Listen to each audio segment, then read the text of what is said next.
श्री स्वामी समर्थ जय जय स्वामी समर्थ। अनंत कोटी ब्रह्मांड नायक राजाधिराज योगीराज अक्कलकोट निवासी सद्गुरु श्री स्वामी समर्थ महाराज की जय। कसे आहात सर्व स्वामी भक्तांनो, तुम्ही सदैव आनंदी राहा हीच स्वामींच्या चरणी प्रार्थना। तुमच्या सर्व चांगल्या इच्छा स्वामी महाराज पूर्ण करो आणि आजचा दिवस तुमचा आनंदात जाओ हीच स्वामींच्या चरणी प्रार्थना। प्रथम तुम्हा सर्वांचं खूप खूप मनापासून स्वागत आहे। तुमच्या सर्वांच्या अनुभवांनी बनलेला भक्त आम्ही स्वामींचे या चॅनल मध्ये। मित्र आणि मैत्रिणींनो, श्री स्वामी समर्थांचे अनुभव तुम्ही खूप पाहिले असेल, परंतु आजचा जो अनुभव आहे तो खरोखरच खूप वेगळा आणि सुंदर अनुभव आहे। आजचा अनुभव हा आशिष गिरी या दादांचा अनुभव आहे। तुम्ही या दादांना ओळखत देखील असाल, कारण हे दादा खूप सुप्रसिद्ध कलाकार देखील आहेत आणि या दादांनी श्री स्वामी समर्थांची खूप चित्र रेखाटलेली आहेत, म्हणजे ते स्वतः पेंटिंग करतात। आणि त्याबरोबर महत्वाचं म्हणजे असं म्हटलं जातं की ज्या वेळेस हे दादा श्री स्वामी समर्थांची पेंटिंग काढतात त्यावेळेस स्वामी त्यांच्या बरोबर असतात। आणि त्याचबरोबर या दादांना सर्वच लोक ओळखत आहेत, कारण हे दादा जे आहेत या दादांचे खूप कार्यक्रम देखील होतात। आता मुंबईमध्ये झालेल्या कार्यक्रमामध्ये देखील खूपच चांगल्या पद्धतीने यांचा सत्कार वगैरे झालेला आहे। त्याचबरोबर त्यांनी तेथे देखील श्री स्वामी समर्थांचे चित्र रेखाटलेले आहेत आणि त्याचबरोबर ते त्यांचे अनुभव एका कार्यक्रमामध्ये सांगत असताना ते सांगतात की ज्या वेळेस श्री स्वामी समर्थांचं मी चित्र रेखाटतो ना, त्यावेळेस स्वामी माझ्या बरोबर आहेत हे मला जाणवतं। कारण ज्या वेळेस मी चित्र काढत असतो त्यावेळेस आपली नजर ही समोर जात असते, म्हणजे समोरचं सर्व काही पाहत असते, परंतु ज्या वेळेस चित्र काढताना म्हणजे ते ज्या वेळेस चित्र काढताना गळ्यातील जर रुद्राक्ष वगैरे ते काढत असतील किंवा गळ्यातील माळ वगैरे काढत असतील, तर त्यावेळेस आपण ज्यावेळेस एखाद्या गोष्टीकडे पाहत असतो तर त्यावेळेस आपल्याला आसपासचं देखील थोडं बाहेर काही दिसत असतं। आणि नेमकं याच पद्धतीने त्यांना देखील ज्या वेळेस ते श्री स्वामी समर्थांचं चित्र काढत असतात त्यावेळेस त्यांना स्वामींचे डोळे इकडे तिकडे पाहिलेले म्हणजे दिसतात, म्हणजे इकडे तिकडे हलवलेले किंवा डोळ्यांची पापणी झाकलेली अशा पद्धतीने त्यांना सतत जाणवत असतं की ज्या वेळेस ते चित्र काढत असतात त्यावेळेस साक्षात श्री स्वामी समर्थ तेथे आहेत आणि ते चित्र काढून घेत आहेत। आणि त्याचबरोबर महत्वाचं म्हणजे ज्या वेळेस ते श्री स्वामी समर्थांचं चित्र काढताना ज्या वेळेस स्वामींचा असा गुडघ्यावरती हात वगैरे असतो ना, त्यावेळेस स्वामींचा दुसरा हात जर दादा जर काढत असतील किंवा दादा दुसरा हात काढताना देखील स्वामींचा एक हात हा हलत असतो, म्हणजे जो गुडघ्यावरचा हात आहे तो असा एकदम वरती आणि खाली आल्यागत एकदम म्हणजे असा हात हलत असतो। ते दादा असे सांगतात की यावरती कोणाचा विश्वास बसो किंवा नाही बसो, परंतु मी खूप वेळा श्री स्वामी समर्थांची पेंटिंग काढत असताना स्वामींनी मला अशा पद्धतीचे खूप असे चमत्कार केलेले आहेत आणि ते मला दिसतं समोर, माझ्या डोळ्याच्या समोर असं दिसतं की ज्या वेळेस मी चित्र काढतो ना त्यावेळेस श्री स्वामी समर्थ हे माझ्या समोर असतात आणि त्यांची हालचाल देखील माझ्या समोर होत असते। आणि याच्यातून मला हे देखील समजते की स्वामी माझ्या बरोबर आहेत, म्हणजे ज्या वेळेस मी चित्र काढतो त्यावेळेस स्वामी माझ्या बरोबरच असतात। आणि सर्वात महत्वाची गोष्ट म्हणजे मी चित्रकलेच्या म्हणजे मी ज्यावेळेस आर्टने शिकलो, परंतु चित्र कधीही मी काढलेलं नव्हतं, म्हणजे चित्रामध्ये मला एवढी रुची नव्हती। लहानपणापासून मी चित्र वगैरे काढायचो, पण इतकं म्हणजे मनापासून नाही। ज्या वेळेस सरांनी वगैरे सांगितलं तर अशा वेळेस चित्र वगैरे काढायचो, परंतु एवढं की पुढे जाऊन मला चित्र म्हणजे पेंटिंगच करायचे आहे असं काहीच नाही, फक्त चित्र वगैरे काढायचो म्हणजे अशा पद्धतीने। आणि त्यानंतर माझं शिक्षण हे कॅलिग्राफी मध्ये माझं शिक्षण पुढे झाले, त्यामुळे आर्टचा म्हणजे चित्र काढण्याचा पेंटिंग करण्याचा कोणत्याच पद्धतीचा शौक वगैरे नव्हता। आणि त्याचबरोबर दादा अजून देखील सांगतात की त्यांचे जे गुरु आहेत ते गुरु म्हणजे अण्णा मस्के या त्यांचे गुरु, परंतु ते त्या गुरुंना एवढे मानतात की ते सांगतात की ते माझे गुरु या हे माझे खरोखरच सर्वश्रेष्ठ आहेत। आणि त्याचबरोबर माझं भाग्य आहे की मी त्यांचा शिष्य बनलो आणि ते एवढे प्रेमळ आणि एवढे ते माया करायचे आणि त्यांच्याकडे शिकण्यासाठी मी दररोज जायचो ना, एक दिवस सुद्धा असं नव्हतं की मी त्यांच्याकडे गेलो नाही। दादा सांगतात की म्हणजे त्या गुरूंकडे जर तिथे जर मी अण्णांकडे जर गेलो तर अण्णा एवढे शिकवायचे की कंटाळा कधी येतच नव्हता त्यांना। अण्णांना गाणं म्हणण्याचे किंवा गाणं ऐकण्याची खूपच आवड होती आणि ते दररोज नवीन काही ना काही दररोज शिकवायचे, त्यामुळे एखादा दिवस असा देखील येत नव्हता की अब्सेंटी म्हणजे जाऊ नये, आपण तिकडे जाऊ नये, कंटाळा येतोय, असं कधीच नव्हतं. एवढी आवड लागली होती. कारण दररोज नवीन दिवस नवीन काहीतरी शिकायला मिळत होते. म्हणजे अण्णांना एवढी आवड होती. आणि अण्णा श्री स्वामी समर्थांचे भक्त, स्वामींची खूप म्हणजे त्यांना खूपच स्वामींविषयी भाव होते. त्यांना स्वामींची खूप ओढ होती आणि स्वामींची सेवा तर ते पूर्वीपासूनच करत होते. आणि त्याचबरोबर म्हणजे सुरुवातीपासूनच मी देखील स्वामींची सेवा देखील करत होतो. परंतु पेंटिंग वगैरे याविषयी मला माझं काहीच मत नव्हतं. आणि त्यानंतर अण्णा मला सतत सांगायचे, "तू काहीही शिक, म्हणजे तू काहीही शिक." मला सतत अण्णा म्हणायचे, "आशिष गिरी, तू काहीही शिक, परंतु तुला शेवटी स्वामींची पेंटिंगच करायची आहे." मग असे ते सांगायचे. परंतु नाही, मी म्हणायचो की मला त्यातील काहीच येत नाही आणि मी कसं काय स्वामींची पेंटिंग वगैरे करणार. आणि त्यानंतर एके दिवशी असं झालं की अण्णा आजारी पडले होते. आणि अण्णा आजारी पडल्यानंतर अण्णा हॉस्पिटलमध्ये होते. त्यावेळेस काय केलं की मी श्री स्वामी समर्थांच्या फोटोची एक झेरॉक्स कॉपी अण्णांना नेऊन दिली. त्यावेळेस अण्णांनी ती झेरॉक्स कॉपी पाहिली आणि म्हणाले, "ठीक आहे, खूप चांगली आहे." त्यांना ती कॉपी आवडली. म्हणजे श्री स्वामी समर्थांचा जो फोटो होता ते त्यांना खूपच आवडला. आणि त्यानंतर म्हणजे दादा सांगतात की त्यानंतर आमच्या गावामध्ये म्हणजे तेथे त्यांच्या गावामध्ये श्री स्वामी समर्थांचा मठ बांधण्याचं काम चाललेलं होतं. आणि त्यावेळेस म्हणजे आशिष गिरी दादांचं गाव म्हणजे कोलांड. आणि कोलांड येथे श्री स्वामी समर्थांचा मठ बांधण्याचं काम चाललं होतं. तर त्यावेळेस अण्णांनी सांगितलं की आशिष गिरी याला श्री स्वामी समर्थांचे खूप छान छान पद्धतीचे फोटो वगैरे म्हणजे चित्र पेंटिंग करता येतात. तर त्यावेळेस अण्णा माझ्याकडे आले आणि मला म्हणाले की तू यावेळेस आपल्या गावामध्ये श्री स्वामी समर्थांचं जे केंद्र बनणार आहे, तर त्यावेळेस ते तुला 4x5 फूट उंचीची श्री स्वामी समर्थांची पेंटिंग करायची आहे. तर त्यावेळेस असं झालं की मला तर पेंटिंग मधलं एवढं काही जमत नव्हतं आणि एवढी मोठी पेंटिंग करायची म्हटल्यानंतर खूप मनामध्ये विचार देखील आले. परंतु असं म्हटलं की चला श्री स्वामी समर्थांवरती सर्व काही सोडून द्यायचं. कारण आजपर्यंत श्री स्वामी समर्थांनीच जे काही माझ्या आयुष्यामध्ये केलं आहे ते त्यांच्याच इच्छेने चाललेलं आहे. त्यामुळे आता आपण आपल्या मनाने कोणताच निर्णय घ्यायला नको. आणि त्यानंतर श्री स्वामी समर्थांच्या पेंटिंगला सुरुवात केली. आणि जसं जसं स्वामींची पेंटिंग काढत होतो तसं तसं असं होत होतं की स्वामी म्हणजे ज्यावेळेस आपण गालाला वगैरे पेंट करतो त्यावेळेस डोळे हलतायत. ज्यावेळेस पोटाला वगैरे पेंटिंग करतो त्यावेळेस हात हलतायत. असं म्हणजे पाय हलताना, हात हलताना म्हणजे असं मला दादा सांगतात की जाणवायचं आणि सतत जाणवायचं. त्यामुळे असं वाटायचं की स्वामी सांगत आहे की मी येथे आहे, त्यामुळे तू घाबरू नकोस.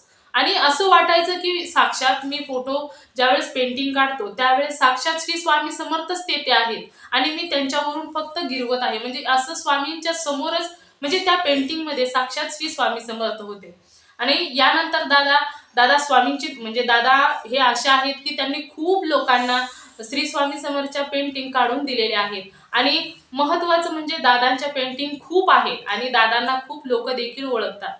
आणि ज्यावेळेस दादांचे गुरु हे अण्णा मस्के यांनी अण्णांनी असं सांगितलं म्हणजे ज्यावेळेस आपण बघा एखाद्या देवाची किंवा एखाद्या फुलाची वगैरे पेंटिंग खरेदी करत असतो किंवा एखाद्या निसर्ग चित्राची, तर त्यावेळेस जो पेंटर आहे, पेंटिंग करणारा जो कलाकार आहे, तो त्याचं खाली नाव टाकत असतो. तर दादांना असं सांगितलं त्यांच्या गुरूंनी, अण्णांनी गिरीश दादांना असं सॉरी आशिष दादांना असं सांगितलं की तू पेंटिंगच्या खाली तुझं नाव टाकू नकोस, तर तुला तुझं नाव हे तुला श्री स्वामी समर्थ देतील. त्यामुळे तू पेंटिंगच्या खाली तुझं नाव टाकू नकोस. आणि हेच आशिष दादांनी ऐकलं आणि त्यानंतर त्यांनी श्री स्वामी समर्थांच्या खूप पेंटिंग केल्या. आणि त्यानंतर त्यांच्या कोणत्याही पेंटिंगच्या खाली त्यांचं नाव टाकलेलं नाही. म्हणजे एवढ्या त्यांच्या सुप्रसिद्ध पेंटिंग आहेत.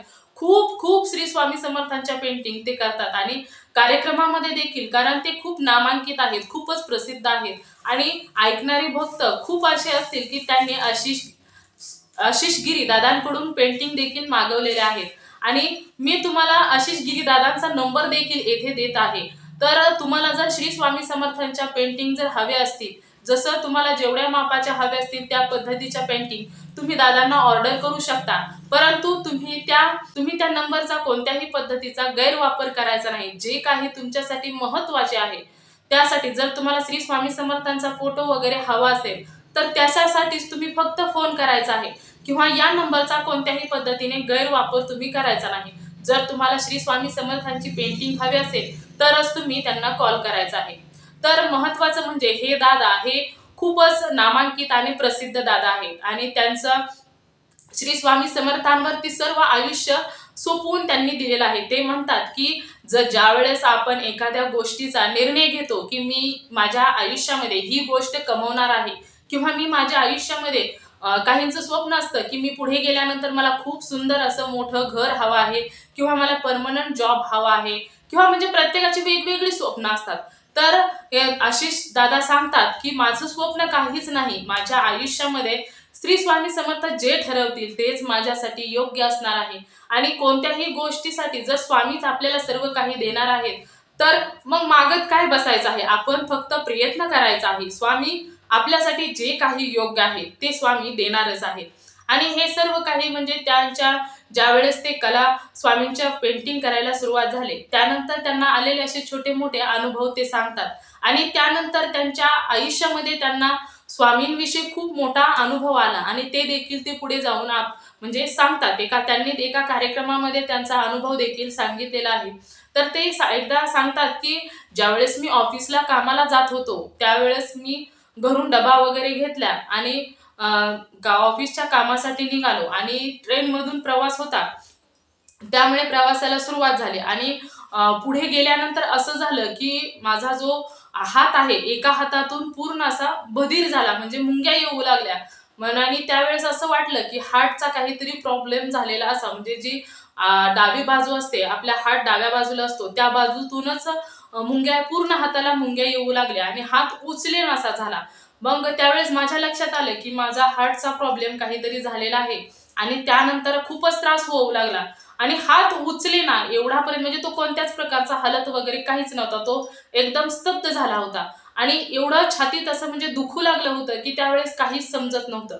आणि मी ट्रेनमध्ये उभा होतो त्यावेळेस तेथे असणाऱ्या एका पॅसेंजरला रिक्वेस्ट केली की मला येथे बसण्यासाठी सीट द्या आणि त्यानंतर तेथे दादांना देखील तेथे बसण्यासाठी सीट दिली, परंतु त्यांना तिथे बसून देखील दम निघेना, त्यांना खूपच त्रास होऊ लागला. त्यानंतर दादांना असं वाटलं की मी सकाळी जेवलो वगैरे नाही त्यामुळे मला असा त्रास होत असेल आणि त्यावेळेस दादांनी काय केलं की त्यांच्या जो बॅगमध्ये टिफिन होता तो टिफिन काढला आणि पोट भरून जेवले. जेवल्यानंतर देखील त्यांच्या हृदयात जे दुखत होतं, छातीत जे दुखत होतं ते काही दुखणं खरं म्हणजे कमी झालं नाही, त्यानंतर खूपच वाढत वाढत गेलं आणि मनामध्ये श्री स्वामी समर्थांचा जप देखील चालूच होता, परंतु दुखणं एवढं वाढलं की खूपच त्रास होऊ लागला. बसून दम निघेना, उठून दम निघेना. त्यानंतर जो दरवाजा असतो तिथे हवा खाण्यासाठी गेलो तिथे देखील दम निघेना आणि त्यानंतर असं परत आलो आणि सीटवरती येऊन बसलो आणि त्यानंतर असं वाटलं की आता माझी शेवटची स्टेप आलेली आहे आणि त्यावेळेस मुलीचा चेहरा समोर दिसत होता. श्री स्वामी समर्थांचं नामस्मरण चाललेलं होतं. खूप वाईट वाटत होतं की इतका त्रास मला होत आहे, आता माझी मुलगी आणि स्वामींचं नामस्मरण चाललं होतं आणि त्यामध्येच आईला फोन देखील केला की आता माझं काही खरं नाही, माझी वाट पाहू नको. आणि दररोज तर आईला फोन करताना फोन केला जात होता, परंतु आज एवढा त्रास होत होता हे पाहूनच मला असं वाटलं की आईशी एकदाशी बोलावं आणि त्यावेळेस मी आईला व्हिडिओ कॉल केला असे दादा सांगतात. आणि त्यावेळेस दादांनी आईला व्हिडिओ कॉलवरती दादा बोलले आणि आईला म्हणाले की तू बरी आहेस का, आणि त्यानंतर सांगितलं की माझी वाट पाहू नकोस, काही काही वेळेस मला उशीर देखील होईल घरी येण्यासाठी, परंतु माझी वाट वगैरे पाहू नकोस, आणि मुलीची विचारपूस केली आणि त्यानंतर फोन ठेवला. हृदयामध्ये एवढं दुखत असताना सुद्धा का आईशी बोलले आणि त्यानंतर दरवाजाच्या समोर जाऊन उभे राहिले. त्यांना असं वाटलं की हवा वगैरे घेतल्यानंतर खूप बरं वाटेल आणि त्यानंतर हवा वगैरे घेतली, परंतु त्यानंतर मानकूर आल्या आणि मानकूर आले त्यावेळेस तिथून पुढे त्यांना काहीच जाणवलं नाही, ते तेथेच पडले आणि त्यानंतर त्यांना असं जाणवलं की जे त्यांच्या जे ओळखीची जी लोक होते जी काही वर्षापूर्वी किंवा काही वर्ष झाली किंवा काही महिने झाले ती मेलेली होती, म्हणजे ते या येथे नव्हती, ते मेलेली होती, तर ती लोक त्यांना सर्व काही दिसू लागली आणि दिसू लागली. सर्व लोकांनी त्यांना असं एकदम म्हणजे गर्दी केली आणि त्यावेळेस सर्व लोक बोलू लागले की त्यामध्ये त्यांचे जे गुरु म्हणजे मोठे जे त्यांचे वडिलांचे जे मोठे मित्रमंडळी होते सर्व काही दिसू लागले, त्यांच्या बरोबरची काही, त्यांच्या आधीची काही, जी त्यांच्या ओळखीची होती, सर्व लोक जी मेलेली होती ती सर्व लोक त्यांना दिसू लागली. आणि त्यानंतर त्यांना सर्वांनी वेढा घातला आणि ते म्हणाले, अरे आशिष, तू बरं झाला आलास, आम्हाला खूप बरं वाटलं, आम्हाला तुला पाहून खूप आनंद झाला. अशी ती जी मेलेली लोक होती ती सर्व बोलू लागली होती. परंतु माझ्या मनामध्ये दादा सांगतात की श्री स्वामी समर्थ, श्री स्वामी समर्थ आणि माझी मुलगी, या दोन गोष्टी मला म्हणजे मला खूप आठवत होत्या. ती लोक खूप बोलत होती परंतु मी त्यांच्याशी काहीच बोलत नव्हतो. आणि त्यानंतर त्या लोकांचं सर्व काही बोलून झालं, जी मेलेली लोक होती. आणि त्यानंतर ना असं झालं की ती लोक, त्या लोकांच्या मधून मला थोडं थोडस म्हणजे स्वामींचं नामस्मरण देखील चालूच होतं. हे मला माहित होतं की मी स्वामींचं नामस्मरण करतोय आणि त्यामध्ये हे देखील माहित होतं की माझी मुलीची मला खूप आठवण येत आहे. आणि त्या मेलेली जी लोक माझ्याशी बोलत होती त्या तिथून पुढे मला दरवाजा देखील दिसत होता. परंतु तो दरवाजा कोणता होता, स्वर्गाचा होता का नरकचा होता हे मला माहित नव्हतं. परंतु मला एक समोर दरवाजा देखील दिसत होता. आणि हे सर्व म्हणजे जसं मेल्यानंतर लोक म्हणतात की स्वर्ग असते का, नरक असते का, परंतु हे सर्व आहे असे दादा सांगतात की माझा या सर्व गोष्टींवर विश्वास आहे असे दादा सांगतात. आणि त्यानंतर हे सर्व समोर दिसत असून सुद्धा श्री स्वामी समर्थांचं नामस्मरण आणि दादांची मुलगी त्यांच्या डोळ्यासमोर दिसत होती. आणि त्यानंतर ट्रेन थांबली आणि ट्रेन थांबल्यानंतर ती जी लोक दिसत होती मेलेली ती हळूहळू दिसेनाशी झाली. त्यावेळेस दादा ट्रेन मधून उतरले आणि एक रिक्षा पकडली. वेदना खूप होत्या परंतु असं वाटत होतं की स्वामी माझ्या बरोबर आहे असं वाटत होतं असे दादा सांगतात. आणि त्यानंतर रिक्षा पकडून दवाखान्यात गेले. दवाखान्यात गेल्यानंतर तिथे ट्रीटमेंट केली. तर ट्रीटमेंट केल्यानंतर काही दिवस दवाखान्यामध्येच राहिलो तरी देखील कोणत्याही प्रकारचा म्हणजे जो हात उचलत होता त्या तो कोणत्याच प्रकारचा उचलत नव्हता. त्यावेळेस डॉक्टरांनी ट्रीटमेंट वगैरे केली आणि त्यानंतर डॉक्टरांनी सांगितलं की आता तुम्ही म्हणजे यांना डिस्चार्ज द्यावा लागेल. आणि त्यानंतर घरी सोडलं. घरी सोडल्यानंतर दादा सांगतात की जे त्यांचं शरीर होतं ते पूर्णपणे काळकुट्ट असं शरीर पडलेलं होतं, पूर्ण काळकुट्ट शरीर पडलेलं होतं. आणि त्यानंतर त्यांना त्यांच्या पूर्ण काळ्याकुट्ट शरीरामध्ये फक्त कपाळात टिळा लावलेला एवढाच, फक्त लाल रंगाचा अष्टगंध कलरचा एवढाच दिसत होता. बाकी त्यांचं शरीर पूर्ण काळकुट्ट पडलं होतं. आणि त्यानंतर पूर्ण 1 महिना त्यांना त्यातून कव्हर व्हायला गेले. आणि त्यातून दादा पूर्ण 1 महिन्याने कव्हर झाले. आणि त्यानंतर ते असे कव्हर झाले की त्यांचा हात पूर्णपणे हालू लागला. आणि त्यानंतर त्यांनी ठरवलं की आपल्याला जे जीवनदान दिलेलं आहे ते फक्त श्री स्वामी समर्थांनी, स्वामी समर्थांच्या कृपेनं मिळालेलं आहे. त्यामुळे आता इथून पुढे ज्यावेळेस आपण काही करायचं असेल तर त्यावेळेस स्वामींच्याच कृपेनं सर्व काही करायचं. आणि त्यामुळे मग स्वामींची पेंटिंग करायला सुरुवात केली, स्वामींचे चित्र वगैरे रेखाटायला सुरुवात केली. दादा सांगतात की जर आपल्याला एखादी पेंटिंग वगैरे करायची असेल तर त्यावेळेस त्याविषयी आपल्याला ज्ञान असणं खूप महत्वाचं असतं. आणि त्यासाठी पॅन्ट्रेस्ट देखील आपल्याला करावं लागतं, तर त्याचा अभ्यास करावा लागतो. तर हे मी सर्व काही केलंच नव्हतं कारण माझी आवड ही कॉलिग्राफीमध्ये होती. त्यामुळे या गोष्टीकडे कधी मी वळलोच नाही. खूप वर्षे त्याच विषयावर मी अभ्यास केलेला होता. परंतु स्वामींच्या मनामध्ये काय होतं काहीच माहित नाही. स्वामींनी स्वतःहून माझ्याकडून सर्व काही करून घेत होते. त्यामुळे मला अभ्यास वगैरे करण्याची काहीच गरज म्हणजे म्हणजे वाटलीच नाही, म्हणजे भासलीच नाही. आणि त्याचबरोबर महत्वाचं म्हणजे माझा पॅन्ट्रीजमध्ये अभ्यास न झालेला नसून सुद्धा माझ्याकडे काम येतं. म्हणजे मला लोक सांगतात की मला आम्हाला श्री स्वामी समर्थांची या मापाची पेंटिंग हवी आहे किंवा एवढ्या उंचीची पेंटिंग हवी आहे तर तुम्ही द्या करून. म्हणजे काहीच नाही परंतु माझ्याकडे ऑर्डर्स येतात, मला काम मिळतं आणि जेवढे मला लागणारे पैसे आहेत ते देखील मला खूप सर्व काही मिळत असतं. आणि ते फक्त स्वामींच्या कृपेने. आणि त्याचबरोबर दादा हे देखील सांगतात की माझ्या लहानपणापासून माझी आईने आमच्यासाठी खूप कष्ट केलं. आणि त्याचबरोबर दादा सांगतात की दादा सतत आईला उपमा देतात की आई माझी ही फणसासारखी आहे, म्हणजे बाहेरून जरी कडक असली तरी आतून खूप गोड आणि मायाळू आहे असे दादा सांगतात. त्याचबरोबर दादा हे देखील सांगतात की माझ्या आईचा स्वभाव थोडासा कडक आहे, कारण अजून देखील कधी कधी जर आई रागवली ना तर असं मला वाटतं की आई मला मारते की काय. म्हणजे लहानपणापासून आईचा मार देखील खूप खाल्ला परंतु आईनं तेवढेच प्रेमानं देखील पालनपोषण देखील केलं. परंतु आई माझी अशी आहे की ती अजून देखील दादांजवळ आई आहेत. परंतु दादा असे सांगतात की माझी आई ही फणसासारखी आहे, असं आईला दादा उपमा देतात. त्यांच्या अण्णा मस्के हे देखील दादा त्यांच्या गुरूंबद्दल सांगतात की गुरु हे माझे, त्या गुरूंनीच मला अगोदर सांगितलं होतं की तुला श्री स्वामी समर्थांचे पेंटिंगच करावी लागेल, कारण तू कोणतंही काम कर, तू कोणताही विषय निवड, परंतु तुला हेच करावं लागणार आहे, हे मला गुरूंनी सांगितलं होतं. आणि महत्वाचं म्हणजे माझ्या डोक्यावरती माझ्या गुरूंचा, अण्णांचा आणि श्री स्वामी समर्थांचा हात आहे. आणि त्यामुळे आमच्या गावामध्ये देखील कोलांडमध्ये श्री स्वामी समर्थांच्या केंद्रामध्ये ज्यावेळेस मी 5 बाय 4 फुटाची ज्यावेळेस श्री स्वामी समर्थांची मूर्ती म्हणजे चित्र रेखाटलं, त्यावेळेस मात्र श्री स्वामी समर्थांनी माझ्याकडून एवढं योग्य आणि सर्वांना आवडणारं म्हणजे फोटो एवढा सुंदर बनवून घेतला त्यांनी. इतक्या छान पद्धतीची पेंटिंग केली, म्हणजे माझ्या मनातही नव्हतं, मला वाटलं सुद्धा नव्हतं की एवढं सुंदर पेंटिंग माझ्याकडून होईल. परंतु ज्यावेळेस पेंटिंग पूर्ण झाली त्यावेळेस सर्वांनी माझी वाहवाही केली. आणि त्यावेळेस अण्णा म्हणाले की तुला याच क्षेत्रामध्ये तुला पुढे जायचं आहे. आणि महत्वाचं म्हणजे असं मला वाटतं आहे की स्वामींनी तुझी निवड केली आहे.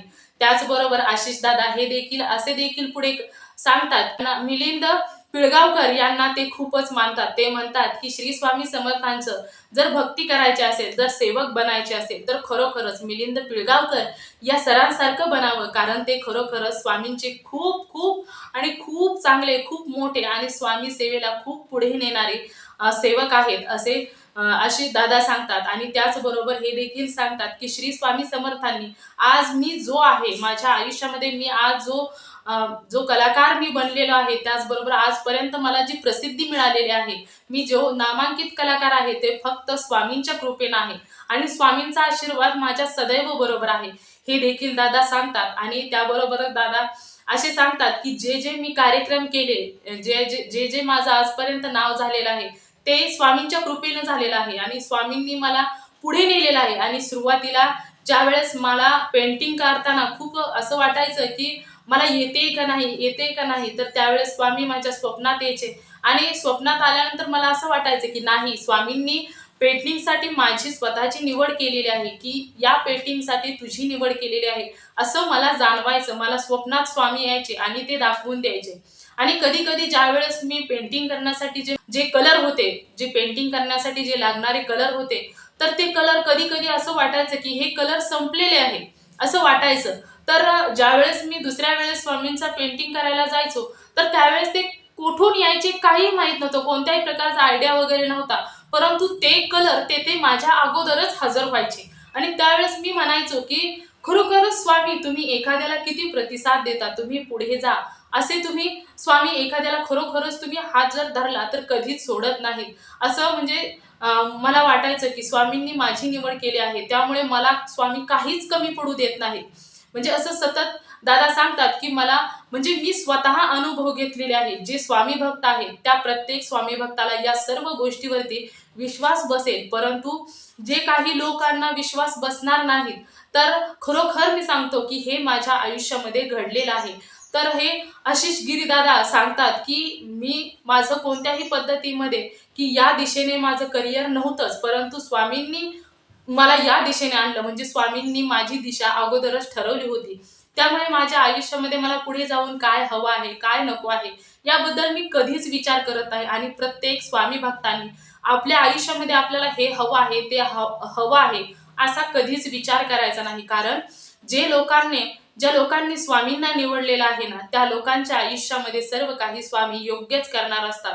फक्त कधी कधी वेळ लागतो आणि कधी कधी काय होत असतं की लवकर सर्व काही गोष्टी घडत असतात. तर ज्या वेळेस आपल्या आयुष्यामध्ये आपल्यासाठी जे योग्य आहे ते स्वामी त्या भक्ताला हे नक्कीच देत असतात. हे मात्र तेवढं 100% खरं आहे.